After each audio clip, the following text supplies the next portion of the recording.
Greetings, my friends.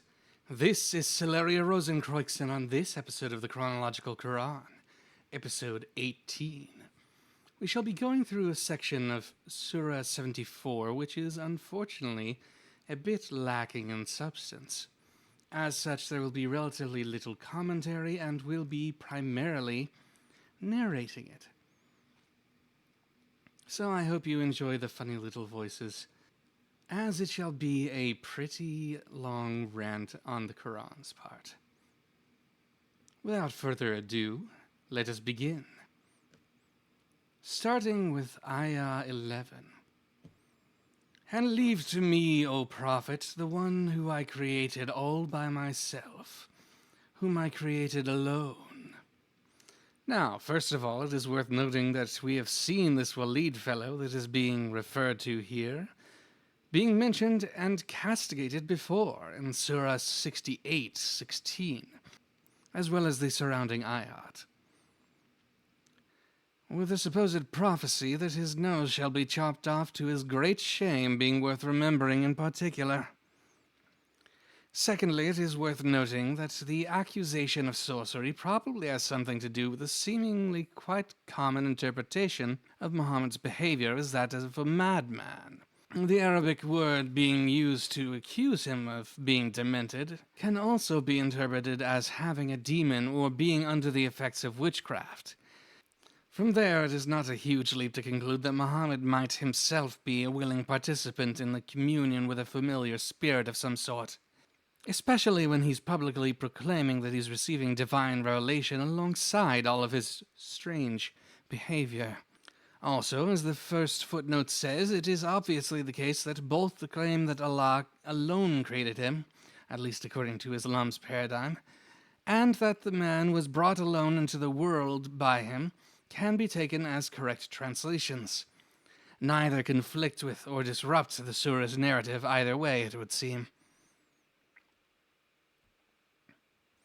Now, continuing on, we reach Ayah 12. To him I granted extensive wealth, abundant riches, and ample means, and children always by his side. I made life very easy and smoothed out his paths for him, so that he might be comfortable in living. Yet he is hungry for more, greedy that I should add to his wealth. After all that, he desires I should give him more. No, indeed, by no means. For he has been stubborn with our revelation and opposed our signs. I will make his fate unbearable, and shall impose a fearful doom upon him. For he contemplated and determined. He thought and deliberated. He hatched a scheme and plotted.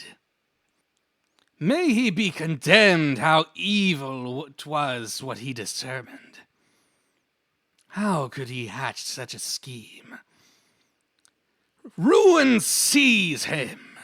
Woe to him that he's destroying himself with how he plotted. But he considered it again. He looked around and thought, and then frowned and scowled, and turned his back upon the truth, arrogant, waxing proud and haughty, saying, This Quran is nothing but magic from the ancients, derived from men of old, imitated like their ancient sorcery. These are nothing but the words of mortals. Soon I will burn him in hell. I will drive him into Sakar, and he shall be cast into hellfire. And what will make you realize what hell is?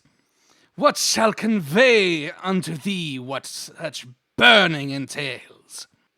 It spares nothing. It leaves nothing intact.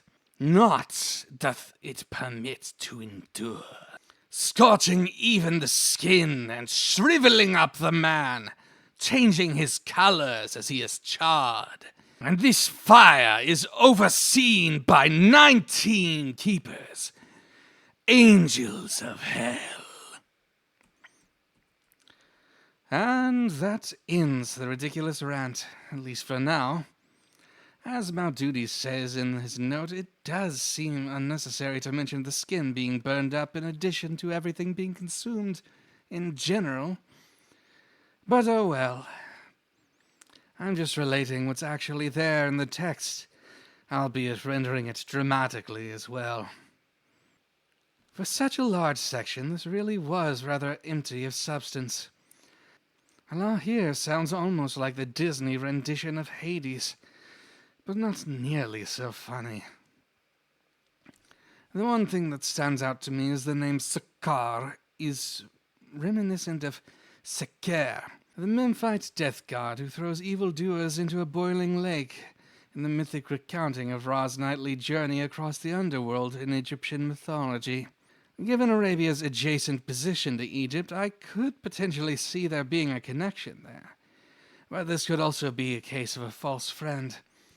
That is, an apparent similarity in language that actually does not reflect a shared origin between words in question. I am certainly not well enough equipped to actually determine which of the two options here happens to be correct, but oh well, something someone else can potentially look into if they happen to find the time. This has been Celeria Rosencroix, and I thank you for joining me in this funny little bit of theater. Even if it is something that one should take seriously in a scholarly fashion, occasionally I like to have fun with these. It is, after all, well, somewhat ridiculous to behold. I feel I might as well inflict a little bit of mirth and exuberance upon my viewers, given the Quran is generally thought of as a pretty boring and, well, it's often said that it's a very poorly written book. But I want to find what connections I can and make this bearable for those who want to accompany me on my journey through it. Thank you once again. And until next my words greet your ears, I bid you farewell, and may God bless you all.